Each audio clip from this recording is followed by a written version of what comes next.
Welcome to Under the Hood, your fortnightly insight and recap into accounting's leading topics and practical insights. Brought to you by Accountants Daily. Hello and welcome back to Under the Hood, brought to you by Accountants Daily. I'm not sure how it is already December. I'm not even sure where the year's gone. But what I am sure of is that we have had some fantastic guests on the podcast throughout the year. And today is absolutely no exception because I have a fabulous guest here today that I know you all know and love. As always, my name is Imogen Wilson, and joining me on Under the Hood today and in studio on a lovely Friday morning is the founder and CEO of Slipstream Group, the fabulous, kind, the energetic Sharon McClafferty. Sharon, welcome to the studio. Welcome to Under the Hood. How are you? Oh, Imogen, thank you so much for the invite. I'm thrilled to be here in your very flash studio in Sydney today. And you're right, it's this year has moved so quickly. I went on a big deep dive recently on how to slow time down. There's no Tell us, what did you find out? No easy answers, I'm afraid, but actually novelty. So doing things that are unusual, and this is certainly unusual for me. So thank you for slowing this year down for me. Oh, I love it. So Sharon came into the office today because obviously she's in Queensland most of the time. I've managed to get her while she's in Sydney, and the weather is terrible out there. It's been lovely, and then Sharon flies in and it's suddenly torrential rain and freezing. But I've got her into the studio. She's looking gorgeous as ever, as smiley as ever. And so Sharon, you've actually had, you're speaking about monumental events. You've just been in Palm Springs. I have. Tell us. I was invited to a conference in Palm Springs as a guest. So as you mentioned, founder and CEO of a business called Slipstream Group, which is a coaching business. I massively believe in coaching. So I am a client of a coaching business as well. And it was the conference for the business that I'm a client of. And it was just fantastic. Like, Palm Springs is pretty spectacular. I could skip LA, so I actually never need to go back to LA. Yep, fair. But Palm Springs, like the home of mid-century modern architecture. We went hot air ballooning, went to Joshua Tree National Park and had dinner under the stars. So, no, it was... it was like a life-affirming moment. I was like, I'm glad I'm here. Oh, so beautiful. And was it hot? Well, desert weather. So it was like cold in the morning and the afternoon and then hot in the middle of the day. Yeah. Just perfect. I couldn't understand, like, one of the reasons it's the home of mid-century modern architecture. I love that you know that. Well, is because there's some mountains you can see in the distance. And I said to the guy, how come there's no high-rises here? And he said, see those mountains? That's the San Andreas fault line. Oh. It's like, right. We're in like the epicenter of earthquakes. And you're like, well, fingers crossed nothing happens while I'm here. Yeah, well, I won't be on a high floor, so it's so it's fine. That's right. No, it was a fantastic conference. The other recent trip I've had, which I was going to keep to myself. Those people who say, I don't gatekeep. Well, I was going to gatekeep. You were going to gatekeep this. Totally. Well, spill it. I went to Okinawa, which is a group of islands south of Japan. And that's the island ones, right? And they're like, you see it on social media and they're like, this isn't the Maldives, this isn't Australia, this is Japan. And everyone in the comments like, yeah, right. Yeah. So I actually heard about it at a conference. I wasn't even speaking to them. They were standing behind me and they said something like, it's like Hawaii, but it's Japan. And I just interrupted them and said, excuse me, what is like Hawaii, but it's Japan? Sorry. And so I just took my kids for a couple of weeks to Okinawa and, put it on your list. Fantastic. Oh, amazing. Because I have been to Japan, haven't been there because I've seen it and I'm going, surely it's, catfishing me. I'll get there and it actually will still be snow or just like, trees and whatnot. Yeah, I'd avoid the peak summer. So we went in September, October, and it was still 31 degrees every day. Yeah. So peak of summer is quite hot. Yeah. It's quite tropical, but that's my hot tip for the Accountants Daily Under the Hood podcast. Oh, I love it. And so, obviously you've had all these beautiful trips, but how has business been this year? Has it been a busy one in terms of what you've been up to at Slipstream? I'm incredibly spoilt in my business. So we are 10 years into business now. It's been an incredible year. My clients know this, but I'm surrounded by, I think, probably the best team in the business, which is not by accident.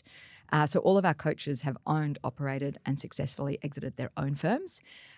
which means that more than half the people on my team are independently wealthy people who never need to work again. So they actually work at Slipstream for passion and purpose and because they care deeply about the professions. I feel very spoiled. And down here in Sydney, I've been down for 2 nights. The first night was a dinner just with my team.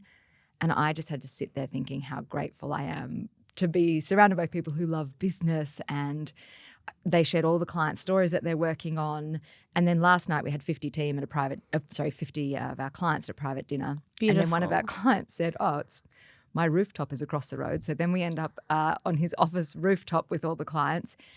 Yeah, so business is good. I'm feeling very spoiled. Subtle flex. Yeah, guys. This is why you're so smiley and gorgeous. Yeah, no, and it's 10 years. So that's not by accident, and definitely have put in lots of hard work and honestly some tough decisions as well over those 10 years that, it looks all probably looks all quite nice now, but there's been some really tough decisions over those 10 years to get us to where we are. But we work with about 95 firms around Australia now. They're all pretty hand-selected. Yeah. We're very, very fortunate. And the best bit about the business is we track the financials of our firms. So we know how they're going, and to be able to grab someone at dinner going, oh my gosh, how does it feel? There's a guy yesterday who presented his case study. So last year his EBIT $400K. This year, and this is after partner salaries, this year his EBIT is on track for $1.8 million. How does that, I don't know how that feels to earn 4.5 times as much as last, in your life, what does that feel like? Yeah. It's not just that I like tracking the numbers. I love going, well, what is the impact on your life? How does it feel to be you right now? Yeah. Well, how does it feel to be you to, help that journey along? Yeah. Really just, we don't take people's trust for granted. So, which is why we have to hire, the best possible coaches who've actually done it. They're not pretending they know the answer. They have lived the life. They've run their own businesses. They've made the tough decisions. So, but we still take the trust that our clients place in us really seriously. And some of the things we're helping them do are not incremental improvements. They're tough decisions. So, yesterday we had to talk to an accounting firm about divesting their financial planning business. So, you've been at it for 8 years. It's never broken even. You have finite mental energy and capacity. Why don't you focus on the main game? So it's not kind of an incremental improvement. We're having tough conversations to help them, get out of the status quo. Yeah. So we take one of our values is to be worthy of people's trust. And that's not something that you get to just sit still. We constantly have to upskill and listen to what's happening in the market and continue to learn. So as much as we're having loads of fun, it's not it's not like a rinse and repeat. Everyone goes through the exact same process that we had 10 years ago. Yeah. We're constantly learning.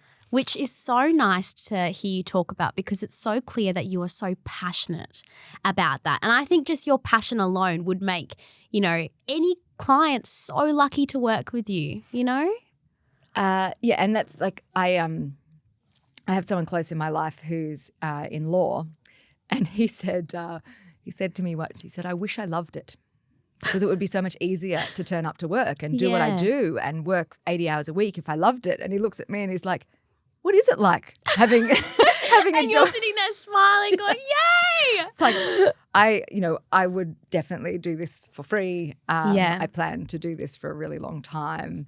It's and I've surrounded myself with a team who are similarly wired. So I just said there's myself and 5 other people own Slipstream, and they said, how much longer are you in for? I'm like, 20, 30. For life? So one of my clients wants to outwork Warren Buffett. Cool. So he just retired, I think, at 98, Warren Buffett. And so my client's like, want to outwork Warren Buffett. And I'm like, well, I want to outwork you. So bring it on. Yeah. Game on. So I've got to stay healthy. Yeah. Well, that's so funny because, I think your passion will take you there and you'll be like, oh my gosh, I'm 100. I always said I wanted to live to 100 to get my letter from the Queen, which is now obviously the King. Do you still want it? They don't do that anymore. Well, there'd be a lot of centenarians now. Right? Well, Yeah. I'm just waiting for, David Attenborough to get there and, because I think when he finally leaves this world, I'll actually be really depressed. I think that might be the end of me as well. Guys. I think we should shoot a little bit longer than someone who was born 75 years before you. He is old. Yeah. He is so old. And anyway, speaking of your passion and your amazing business, which, you've got some beautiful people working with you, take us back. Tell us a little bit more about yourself, your career, and how you got to where you are today. My bio, when people would introduce me to speak years ago, used to have this story in it. I'm on film as a 4-year-old saying that I would like to work for the Big 8, which is obviously now the Big 4. Yeah. So I think I was probably programmed from a really young age to be in and around the accounting profession. But I actually didn't do accounting degree, so I did a business degree. And there's this saying, never meet your heroes. One of my first jobs out of that degree was to work at Deloitte in London. And I was in project management at Deloitte in London. And at the time, the UK business had 12,000 people. And I was so sad because my whole life was about working for the big, I was going to work for the Big 4 and it was going to be amazing. And absolutely, I did meet some amazing driven humans there. But I also met some hangers-on that were just kind of in the corporate machine. So of the 12,000 people, I remember thinking at one point, like 3,000 people deliver the profit and 8,000 people hang on their coattails. 8,000 people are just here. Yeah. And I know that's Go home. That feels really unfair. And, without wanting to date myself too much, this is over 20 years ago. So, and it was a great business. But I then ended up working at a Scandinavian investment bank on the trading floor, which was much more my pace. Cool. So very intense humans. There was zero hangers-on, and that was a lot of fun. But it was not a life that meant that I could be a mum. It's a big life, but it wouldn't have included me having children. So I moved back to Australia after the GFC. So I survived the GFC sitting on a trading floor in London. And awesome. What a good place to be for it, right? Yep, at the coalface. There was this moment when I realised the fun is over. So the year before, we took a whole bunch of investors on a private plane to race performance cars in the ice. So there was a track that was ploughed in a lake in the Arctic Circle. So we flew a whole bunch of investors to the Arctic Circle to race performance cars. And the next year, so after the GFC, the same group of people a year later that was on the private jet, we went bowling. And I'm bowling, having my worst round of bowling ever, thinking, I think it might be time to go home. You're bowling this ball, it goes into the gutter for the 15th time and you go, this just isn't for me. Yeah, this party isn't as good as last year's parties. So I need to go. Yeah, so I moved home to kind of start the next phase of my life. And I really moved home thinking I've kind of had my career. So I wasn't in a career mindset or career building mindset. So my goal in my career was to be able to wear jeans 5 days a week. Nice. Have a car park. Yeah. And have multiple screens. Okay. And funnily enough, in Australia in 2010, multiple screens was the biggest of the asks. Do you mean monitors? You want multiple monitors? Multiple monitors. Okay. So you've got your spreadsheets going, all these financials, and you're like, yeah, I know what's going on. Yeah, I'm used to, I'm used to a trading floor. Yeah. And then you go to an interview in Australia and watching everyone in 2010 working off a single monitor. And I thought, well, that's so these were my 3 criteria. So I ended up working for a coach who coached accounting firms. Yeah. And I sort of saw what worked really well in that business and what I would have done differently had it been my business. Yeah. And he... Step number 1, get another monitor. No. I had 2 monitors on day 1 and a car park, and I could wear jeans. Oh, hell yeah. Yeah, they were just minimum requirements. Tick. So I sort of saw what worked really well in that business and what I would do quite differently. And then when he cancelled his coaching business to pursue technology, I had a whole bunch of people contact me and say, well, who should we use as our coach? I'd never even considered starting my own business. Like I was essentially from the corporate world, and when you are in the corporate world, you don't actually know very many business owners. Yeah. Like people that you associate with are also all bankers and corporate people. So it actually hadn't occurred to me to start my own business until all these people contacted me and said, who should we use as our coach? And I tried to find them a coach and couldn't find anyone that I rated. So you thought, you look in the mirror and you go, hang on a second. Yeah, I was like, wait a minute, you're going to coach accountants and you're not tracking their financial performance and you have no case studies and no evidence. And you only have one monitor? Yeah. It's 2015 and you have one monitor. So yes, lucky enough to partner up with my co-founder who was a coach. And yeah, we started really quickly. So the rooftop that we were on last night was actually our very first client. And he's been with us. We've been around for 10 years last month and he's been with us for 10 straight years. What a full circle moment. Oh, it's beautiful. We call him, or he introduced this concept to us as our Roddy Tidwell from Jerry Maguire, the first person who trusts Jerry Maguire as a client. So he's like, I'm your Roddy Tidwell. And funnily enough, his Roddy Tidwell he's a financial planner and his first client is an accountant. And we also coach that accounting firm. So I had my Roddy Tidwell, my first client, and his Roddy Tidwell on the rooftop last night. Oh, amazing. And so I'm guessing that this rooftop last night was popping off. Yeah, I did sneak out. But you were like, I've got a podcast in the morning, guys. I've got a really important date with Imogen tomorrow. I'm going into the studio tomorrow. That's right. And so on this journey, Ryan, you found yourself in this coaching position. What did you have to do to become a coach? Or is it really just about being passionate and just having an understanding of this corporate world? So no, I've never been a coach and I don't actually qualify as a coach in my own business. So to be a coach at Slipstream, you have to have owned your own accounting or financial planning firm and you have to have successfully exited that firm. Although that second bit where question mark now, because there's a few clients we would love to sign up as coaches, but we don't want to force them to sell their firms. You should, I don't know, leave your business. Yeah, don't joke. We have done that recently. So I actually can't. I'm not a coach, and I will never be a coach. So I guess my business, the bit that I need to do is basically run interference. Mm-hmm. So our coaches only coach. They don't build the business. They don't run the business. They're just on the sidelines of their clients' games. So they don't have anything to do with the running of the Slipstream business. So that's you. So that's me and a fantastic team around me. Yeah, amazing. And so I saw you present at Access All Areas and your presentation was amazing. For anyone who wasn't there and who is tuning in today, Sharon's presentation was, based on, from burnout to brilliance and what great accounting firms do. And I was in the audience and I was starstruck. I was like, oh my God, I'm in love with this woman. I need her on the podcast. I just need her in my life. Why don't I own an accounting firm kind of thing? But tell me, why accounting firms? And, what do you get out of it from working with accounting firms? I think why accounting firms for me is probably that origin story. So I am the daughter of a partner of an accounting firm and I was always told that, it was a profession to be respected. And I have a massive amount of respect for the work that accountants do. And I think, anyone who had their eyes open during the pandemic could see we're always talking about frontline workers, and I don't think it was acknowledged enough that there was frontline workers in accounting that were doing really hard work during that. So I've just got a ton of time for them. But I think just like a plumber has a leaky tap, accountants sometimes ignore their own business.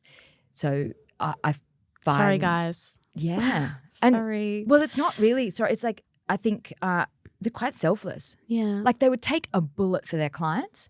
There's that saying, I'll set fire to myself to keep you warm. And I think that some of them are maybe stuck in the status quo of the clients come first. It's all about the clients and not putting their own oxygen masks on. So we do see we sort of, when people join Slipstream, some of them are absolutely, we get phone calls where people say, I'm either fire selling this business or joining Slipstream. So I may as well join Slipstream and I can, if it doesn't work, I'll fire sell, which is, somewhat a vote of confidence. So we either have people join us who are at burnout, but it's probably more common that people are bored.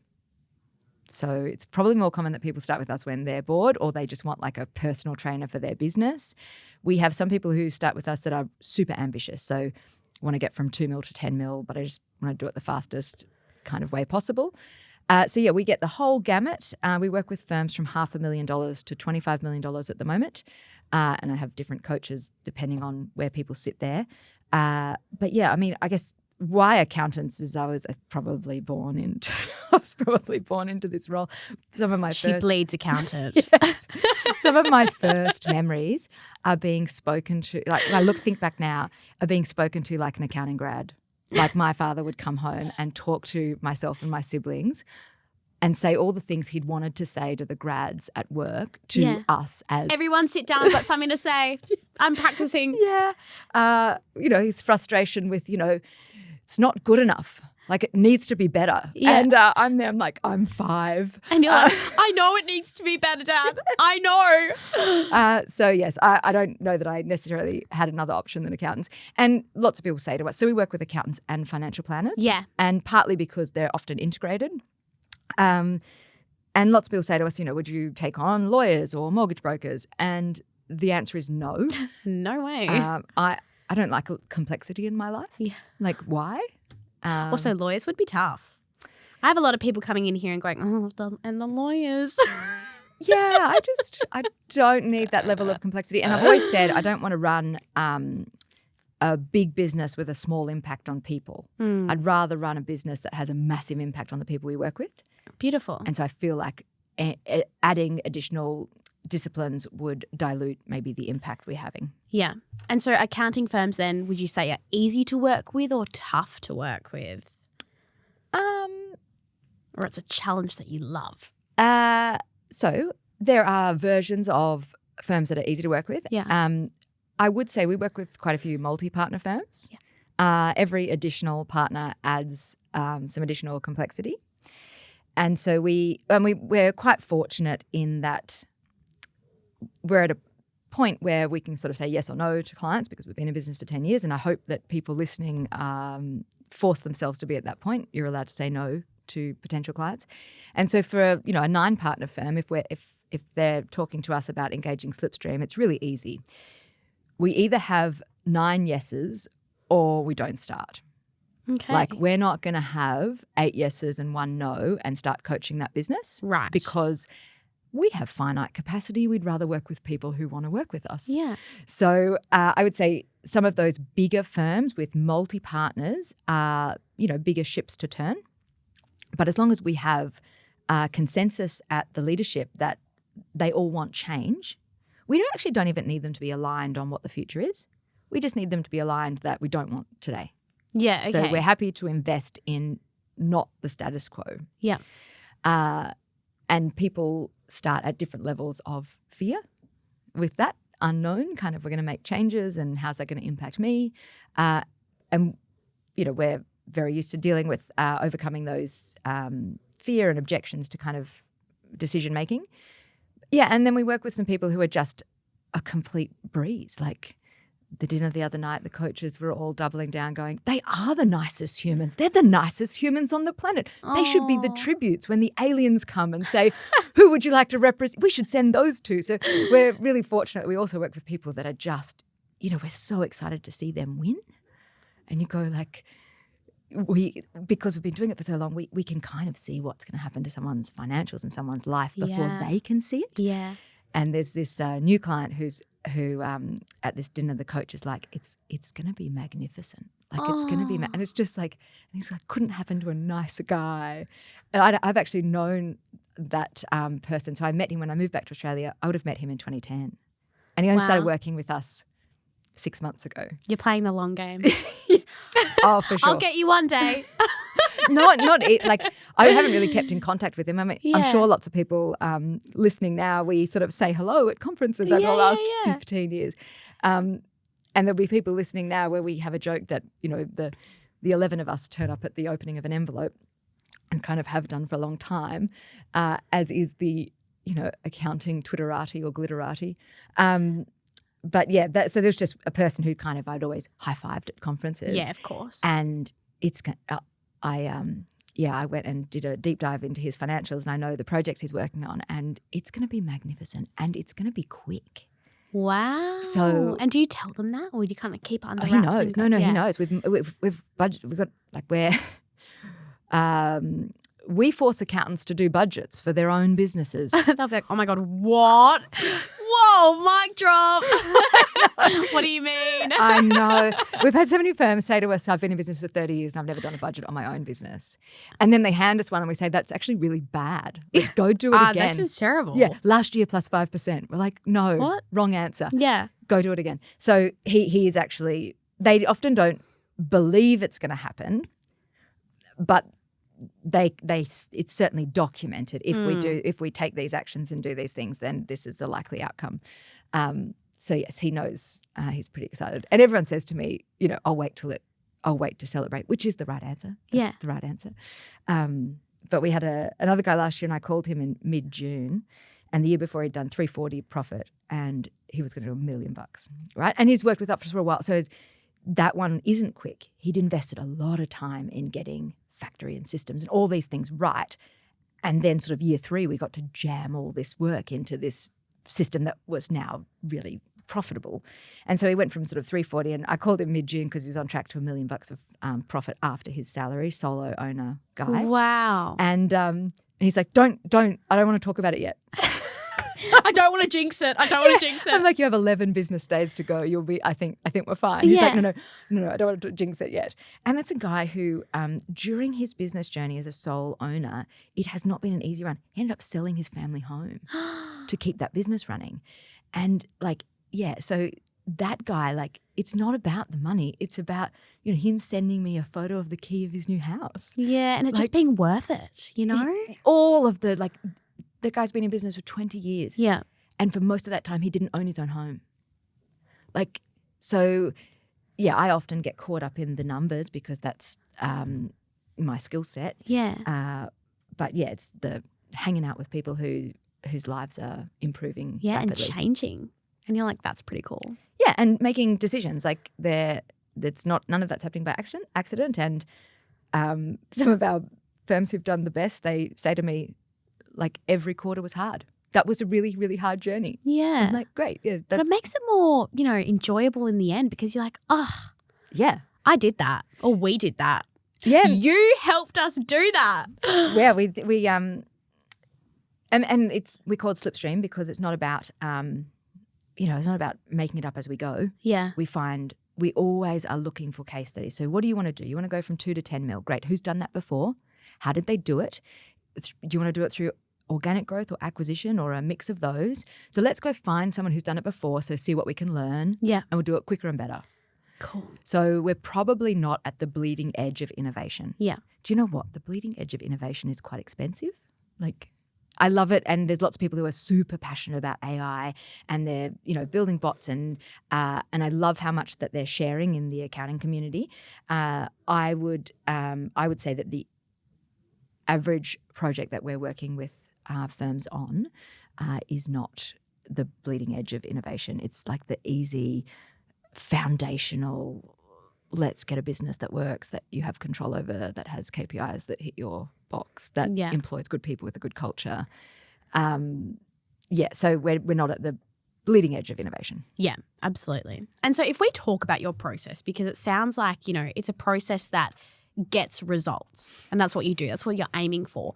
Let's take it back to the basics. What does that look like? If I was an accounting firm and I came to you and said, hi, I need help. I want to get from A to B. What does that process look like? Tell us the inside gossip. So the hardest bit you actually just went through. What is B? Yeah, what is B? Define B. So getting from A to B means that you know what B is. Yeah. And so the first thing we do is what do you actually want? And with a multi-partner firm, sometimes that's different. And sometimes you've got multi-partner firms where the partners, there might be a 20-year age gap. So ignoring that age gap or ignoring that people are in different parts of their career and the business is just going to provide for all of us. So first we need to understand not only what, we need to understand what all key stakeholders want. Does that get tricky? Yeah, for sure. Yeah. It's actually weird because you can't predict it. So we might say, let's say someone wants to retire in 3 years. Now, some of those people say, well, I don't want to pay Slipstream's fees because I'm going to retire in 3 years and I'm kind of on my way out. Other people who want to retire in 3 years absolutely want to engage us because they're looking to double the asset value. Yes. So absolutely. Weirdly, you can't predict. It probably comes down more to energy than timing. But back to how we work. So first we'll define what you actually want. We run a workshop to do a business plan. So we document all equity owners in the room, and usually if there's a business manager or a practice manager. So we'll actually define what you want and then get the plan to get from where you are now to there. That's usually a 3-year business plan. And then it is about execution of that plan. And some of the most important parts of execution is not project selection, but actually project sequencing. So example from a firm yesterday, they're sort of, I've got the numbers here, they're 3.4 mil. And we sort of identified that they've got this bunch of clients, this massive tail. So let's say they've got 3.2 mil is 50% of their clients and 200K is 50% of their clients. And so we said to them, just sell it. Like, chop it off at this. And I know that's easier said than done, but just sell the bottom 200K before you do these other projects. So they were going into a big tech stack project when we met them, and they're like, no, we're going to do this tech stack project. Yeah. Then now, a year later, they're on the other side of the tech stack project, and they stood up yesterday and said to everyone, hot tip, when Slipstream tells you to sell the bottom 50% of your clients that represent, like, they actually had the numbers like 188 grand. Yeah. Before the tech stack, just trust them. Just do it. Because they said they spent extra 4 months in like getting the data right. Yeah. On 50%. So it's just so it's project sequencing, which is why we actually don't have, we don't have a curriculum that is like you follow the bouncing ball. Yeah. Because everyone wants a different future. So, your perfect firm is different to someone else's perfect firm. So one, your vision is different and everyone has a different starting point. So for me and any coaching business, it'd be much more profitable for me if I said, year 1, you do these projects, and year 2, you do these, and year 3, you do. That'd be really easy to resource. Yeah. I wouldn't have to hire unicorn coaches. I could just give you templates and, go and do these workbooks. That's not the game we want to play. So we're working with people from where they join us to where they want to go. And that means there's some projects that we do that they never have to do. Like, guess what? You never have to do that project. And there's other projects that we need to bring forward and go, well, I think this is the first project you need to do. And we actually love people who bring us constraints. So we've had a solo female owner who came to us at 36, running a really good business, and she was taking 500K of that business every year. And she said, I want to have a baby. And she was really the solo kind of leader and delivered a whole bunch of the revenue. And she's like, I want to have a baby in 18 months, but I never want to earn less than 500 grand. Go. Okay. Fantastic. Yeah. For us, that's fun. You're like, okay, challenge accepted. Correct. Let's go. So if she hadn't have given us the constraint of, and I never want to earn less than 500 grand, our reaction would have been, great, let's hire you a good team. Let's build out the systems that you're missing. But we couldn't do that because hiring the 140K senior that she needed, well, that was going to erode what she said she would never go below. So then we had to go, okay, the sequencing of projects is super important. So we had to do a pricing project on her clients before we hired the person, like knowing that we're working in a limited time frame. Yeah. 18 months, let's go. Yeah. But I just I really, for us, that's fun. Yeah. If you say you want to go from $1 million firm to a $1.2 million firm, we're probably not your people. Yeah. Do that yourself. So if you want to go from, if you want to renovate that revenue and go from 1 mil at 12% EBIT to 1.2 mil at 40% EBIT, yeah, we'll play that game. That's fun for us. Yeah. So we have a coach who we joke about because he always says to people, it's not a religion. You can leave. What are you here? What do you actually want? Do you really need coaching? You're like, but this is a cult and it's a fun cult and let's go. Yeah, no, definitely not a cult, but his point is valid. Yeah. As in, don't do this because you think you should. Yeah, but I bet the people that are doing it are like, oh my God, these people are our saviors. Yeah, we definitely have. So our big, hairy, audacious goal when we started the business was to have 80 people tell us that engaging us changed their life. Oh. And so we hit that 80 really, and it, I can name most of those 80 off the top of my head. So we love having a life-changing impact on people. Yeah. But his point of why are you here is actually a really good one, in that if you can't tell us what you want or what you don't want, then we can't coach you. Yeah. Because our version of what we think your life and business should be is not the correct answer. Yeah. So he had a client, and he was telling this over dinner. All the other coaches are like, why do you keep trying to sack our clients? And he said, the guy's been in for a year. We've exited a partner. We've cleaned up the show. The numbers are looking better. And he just said, mate, do you need to be here? Like the thing you engaged us for is done. Yeah. So do you need to be here? Yeah. And he goes, oh, funny you said that. I've been asking myself the same question. But then he met one of our other firms. So that's why we do a lot of things in groups, because he met another firm and he goes, yeah, I was asking myself the same question last week before I went to our summit in Melbourne. Yeah. And he said, and then I met those guys and I looked at what they're doing. I'm like, oh, now I want to do that. And was he like, awesome? Yeah. So he's given us a new sort of, now we're working towards this. But if he didn't have a new goal, then we would have said, hey, just take a break. Yeah. Like we're not going anywhere. Yeah. So lots of our firms spend 3 years with us, fix what they don't like, build their vision, and then go away for 2 years and then knock on the door and come, I'm ready to do the next bit. Yeah, cool. So I say to people, it's the opposite of urgency. Like, they say scarcity and urgency. And from a sales perspective, I'm like, yeah, I prefer the truth. Yeah. Like, I quite like the truth. We're not going anywhere. And yes, I think most people who start working with us, they tell us we should have done this years ago. So that is true. But yeah, we like firms who work with us for 3 years, take a break, come back for another 3 years. That works as well. Amazing. Well, for everyone tuning in, you can probably tell that Sharon is very humble. Very humble, but they're doing some incredible work at Slipstream. And so obviously, Sharon, there's no such thing as like a good firm and a bad firm. And for anyone listening in, I've got some quotation marks around those words right now. But what does, on a day-to-day basis, what does a good firm look like in their day-to-day operations that are achieving their goals, on the way to achieving their goals, compared to a bad firm? So we always like to define like what is a good firm, and a good firm is a business that provides you the freedom, money, and impact that you want to have. So a good firm has usually got these 3 things sorted. They know who their ideal clients, so they only work with ideal clients. They know who they are and they know how to find them. The second kind of system that they have is they know their value and they can articulate their value and price accordingly. And the final thing is they can get the right work on the right desk. So they have their org chart sorted, and they're not having 150K people doing the work of a 50K person. So the right work on the right desk. If you have those 3 systems humming, so you work with ideal clients, you know how to price them, and you can get the right work on the right desk, well, those people are having a lot of fun. And they're still chasing goals. So, people we had a firm there yesterday who've we just celebrated 5 years in Slipstream, and they've gone from about 3.8 mil to 11.5 mil. Whoa. Yeah, but it's just those systems.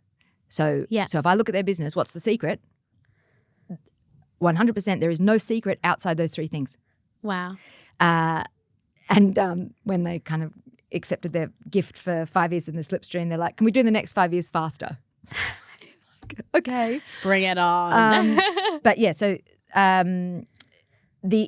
sometimes we walk into firms where they actually they know who their ideal client is, and they're really good at systems and processes and really good at tech stack, and they've just underpriced everyone. Yeah. It's actually super sad, because that is so much stress on the owner. That is a low profit, high stress way to run a business. And there's other businesses where they actually know how to price and they work with ideal clients, but they can't get the factory sorted. They can't get the work out efficiently. And it kind of often looks good on the outside, but you scratch the surface and the EBIT's just not there. Yeah. And it's really hard to scale because it's very stressful if you actually can't get the work done efficiently. In terms of a bad firm, I guess I think a bad firm is probably someone who's got their head in the sand. So I often say to people, be really careful who you compare your business to. And I'm sure that's in life as well. Yeah. But what you don't want to do is compare your business to people who are also running bad businesses and then tell yourself that you're going okay. So, yeah, I think the people who are kind of drifting towards crisis and just instead of taking the time to work, I mean, there's that cliche working on your business or in your business. I think sometimes people work in their business because they know they need to face some really hard decisions on their business. And our brain works really hard to protect us from doing hard things. So one of our coaches has this saying, never waste a good crisis. But in a perfect world, you don't wait for the crisis. Yeah. So, I think a bad business is ignoring their own business. Yeah. And I suppose, I guess we could call a bad business, not even a bad business, but, you know, in this corporate world, there's still a little bit of stigma around, you know, the rat race, the hamster wheel. It's just a bit of a machine churning out work. Are any firms you've worked with look like that and you go, something needs to change here? Oh, yeah. So there's so when firms are interested in working with us, we actually send them a questionnaire and we get their financials before we even talk to them. Yeah. And, you know, sometimes they just tell a really interesting story, which is these people are working far too hard for far too little. And so some of them there was this fantastic guy in South Australia who said to me, what you're saying is I'm not eating what I kill. I'm like, that's right. Like your actual personal exertion, the work that you are doing is more than the profit. So you could actually fire your entire team, just keep your top 20 clients, work less and earn significantly more. And, you know, it's a confronting thought. The other version that we have of people kind of in the hamster wheel is it's actually a high-paying job, not a business. So if you can't take a holiday and have the business run without you, I'm not saying it's so I mean there's lots of people who defend micro firms and that's awesome. We just to me that model is a high-paying job. Yeah. You can't leave it. So I see lots of people who have medium-paying jobs who are working really, really hard, and plenty of people who are putting on a good show for the public and putting on a good show for the profession. And but the reality of their financial situation is very different from their projected reality. And we are very lucky that people trust us with that, because it can be really hard to be honest with another person and say, hey, even though everyone thinks I'm growing really well and I've just won all these awards, the reality is I'm working every single weekend, I'm working nights and I'm heading towards a divorce, and the profit's going backwards. And it's really rough. It's super common, Imogen. It's super common. Yeah. So I don't take it lightly that often I'm the mobile number that I get this long-winded text message at 8:20 at night from someone who says, hey, I know we just caught up at that thing and I told you everything was going really well, but it's not. Right. And do you kind of have that inkling in that moment, like, oh, yeah, I know it wasn't going that well, or do they pull it off well? Okay, so I'm 16 years in to the Australian accounting profession, and I suspect I've seen more financials of accounting firms than any other person. So because of that, for me, there are some markers that I can see that tell me probably what's going on under the surface. Sometimes it comes as a surprise, but not often. So often I kind of have an inkling that things are not that rosy. Yeah. Well, you told a story at Access actually that really resonated with me, because I was like, oh, that's so sad.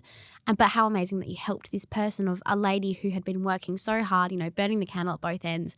And then you did some work with them. And then at the end, she kind of realized that it had all been for nothing. Yeah. She was actually at dinner last night. I hope she had a good dinner. Yeah, she had a fantastic dinner. We love you. That's a beautiful story. And she's booked a huge holiday. So, I'm really happy for her.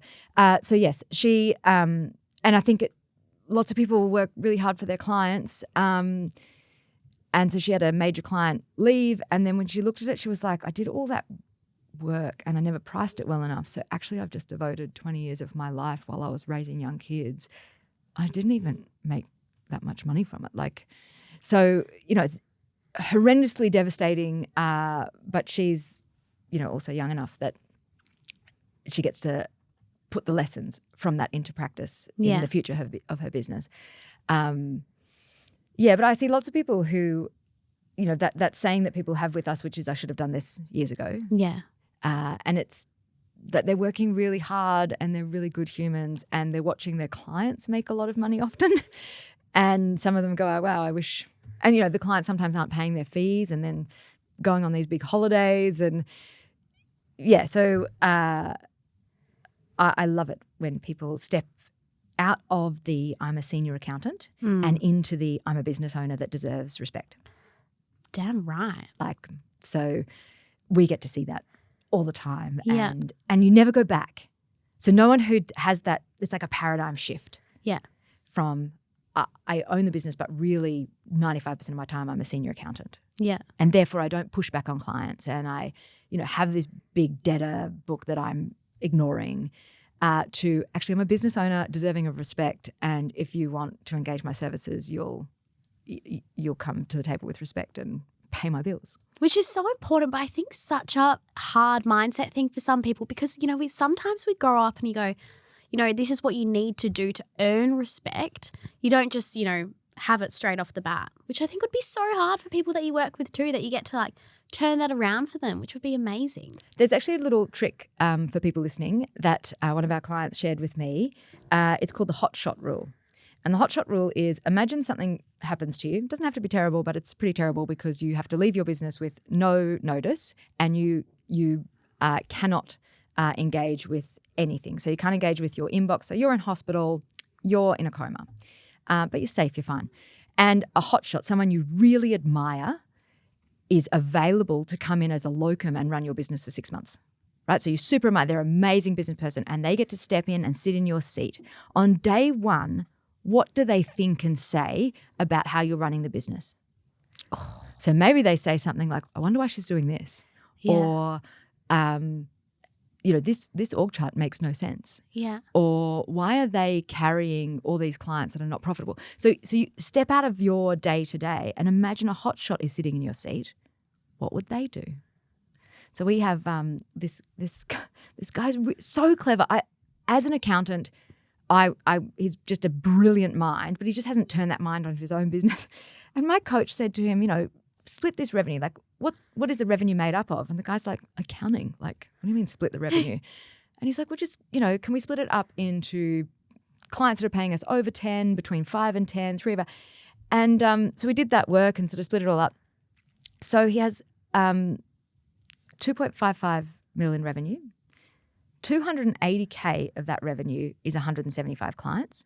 The rest is 106 clients. So he's got, say, 2.27 mil is 106 clients, and then got 175 clients to 280K. Wow. Yeah, the issue isn't actually that. The issue is that he has 5 team devoted to the 280K clients. Oh. Right? So for him, he's got 15 team members at 11% EBIT. But if a hotshot sat in his seat, they'd go, well, actually, you've got these 5 people who are working on 280K of fee. So it's not the case that you have 15 people across 2.55. Yeah. I'm not sure he has 15. Might have. But, it's not the case that it's all one big pot of revenue and all the team are working across it. No. You have this horrendously underperforming, loss-making part of your business. Now, a hotshot sitting in his seat would go, day one, we're selling that 280. Yeah. Day one. Yeah. That's not fixable. Let's get rid of it. So yeah, I like the hotshot rule and I use it on my own business. I think if I wasn't allowed to say or do anything and I got someone sitting in my seat, what would they say? Why does she do this? I love that rule. I'm going to take that into my everyday life, even the work I do. Absolutely. Someone you admire, if they sat in your seat, what would surprise them? Oh my God. Okay. I'm going back to my desk and being like, I need to fix a lot of stuff, guys. Even just my desktop, they'd probably look at that and go, what the hell? Yeah, exactly. So what would surprise you and what would embarrass you? Yeah. Oh my God. That's really good. No, so, you're working with all these fantastic clients, But, you know, like you said at the beginning, it's, you know, you have your business too and you're constantly upskilling. So you've got all these plans for these businesses, you know, 5-10 years. But what's next for Slipstream? I have been guilty. My team are like, every time you pitch the vision, it's like more of the same. So it is a bit more of the same. So the hardest part of my business is finding the coaches. I bet. Do you do some like deep stalking? Oh, just generally in life, yes, but also in business. Just lying at night, like scrolling, being like, oh, who can I get? So no, it's because often the people we engage as coaches kind of, when they sell their business, they intend never to work again. Yeah, I know. And then you're like, hey. Hi, there's only so much golf you can play. Yeah. You're going to die younger, I tell them. You're going to die younger if you stop working in your early 50s. You should work. Just continue. Yeah. So we've done a really good job of developing that role so it's everything that they want with nothing that they don't want. So these guys are they've got 8 weeks paid leave. They've got a lot of freedom. They do play a lot of golf and tennis and fishing and trips to Europe. Two of my coaches ran into each other spontaneously in Venice a few months ago. I love that. Yeah. Lots of people, when they want to retire, they don't actually want to stop work. They just want to stop the stress. Yeah. So they still actually like the passion and the work, and they want to travel a lot, and they want a bit of freedom, and they don't want to report to anyone. So we've kind of built a really good career for really clever people who don't need to work but want to work, but finding them. So the vision for my business is that I find 2 to 3 of those every year.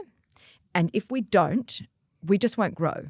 Yeah, not going away. Yeah. It just means I won't be able to grow my business because I refuse. I will not, I won't dilute the value by hiring people who I don't think are good enough. Which is really smart. Yeah, not according to my bank balance, right? Like, so that often means pausing the growth in this business until we find the right person. So, that's the hardest part. But we're not going anywhere. We also we love the culture of our business. Yeah. So we're not going to. Our vision isn't necessarily to be some sort of mid-tier sized consulting business. We're going to stay we're going to stay looking after firms in Australia only. Absolutely, could we launch in other countries? And have I got people reaching out to me saying, can we launch in other countries? That's just not who we want to be.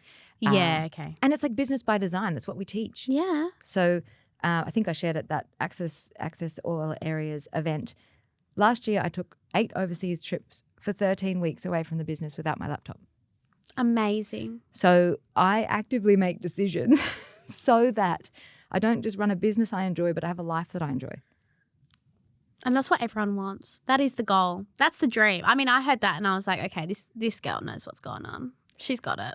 Yeah. So some people come up to me and say, oh my gosh, you're traveling a lot. I'm like, I probably post 20% of my actual travel. I'm worried that people come up to me saying, do you work at all? But I just think, this is what, weirdly, kind of what we're selling people. So we need to prove that it's possible. Yeah. So it's one thing for me to say, oh, you can take 12 weeks annual leave without your laptop for your business. Prove it. You're like, so I work on proving that every year. So I prove it. What else can you do? Called Slipstream. So, someone has to. We and that's not just me. My team also have I've got really clever people. So they could work elsewhere and climb a corporate ladder really easily and they'd be exceptional. They choose to work at Slipstream, which is a smallish business. And so for me, it's really important that they also have a life that they enjoy. A smallish business doing massive things. Yeah. I might add, again, Miss Humble. Last night was so funny. Half the restaurant, so we had this big, 50 people in a private area. And all the waiters and waitresses were wondering what we did because we were all having a lot of fun. Yeah. And so I've got some of my clients going, oh, you should work with Slipstream. And then bringing me up this waiter going, oh, he's done a business degree and he just wants to be part of whatever this is. Yeah. And then we had you're like, sorry, you don't actually make the cut. Yeah, well, we had the owner of the restaurant come up to us and go, I'm finished with the restaurant business. I want to be a coach. Yes. And so I had some of my clients going, he'd make a great coach. We've been chatting with the owner, he runs this good business. So yes, we're lucky that kind of people on our periphery go, I want to do whatever that is. I think my favorite moment in business, and these two people will know who they are, my very favorite moment in business is a lady came up to me at a dinner, a client came up to me at dinner, and she said her biggest wish for her daughter was that she worked at Slipstream. And you go, like, as her first job. And I think for a parent to trust me with the start of their very clever daughter's career, like, that was the biggest vote of confidence. Like, I just think that's kind of the pinnacle of, as a leader in a business, that's just such a massive vote of confidence. And of course, I didn't say, yeah, for sure. She went through the same process. We were advertising, and she did get the role because she was excellent. And I remember saying to her on day one, you're not allowed to work with us for more than 2 years. You have to go and do something else. Have to go and do, but we'll let's spend those 2 years making sure that the next thing you do, like, you tell me what you want and I'll make sure that you have access to learn more in that area. Yeah. Because we work with 95 firms. So you want to lean into HR, I'm going to let you lean into the P&L of the firms who employ 80 people. Yeah. Like, cool. So it's kind of amazing for young people who kind of get into our business because you have access to lots of businesses and you go, well, I like that, I don't like that. So it's just such a vote of confidence for a mum to say to me, I want my daughter to work here. And then she ended up working for us and it was just awesome. Yeah, absolutely. Now, we could probably sit here and talk about this all day because you are amazing and so energetic and so passionate, and it's so lovely to hear about what you do because it's so different as well to anybody else I speak to on the day-to-day. This is so different, so cool. But what is the biggest lesson you've learned? To wrap us up today, what have you learned throughout this whole journey with Slipstream? And what do you value the most? I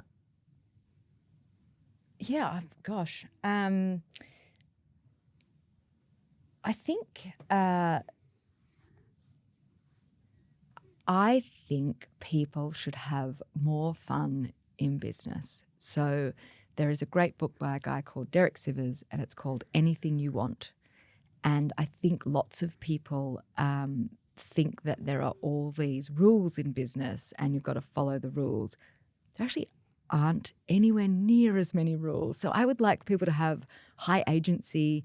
Like, here's a rule, in Australia you've got to pay 11.5% EBIT. No, you don't. We pay 15.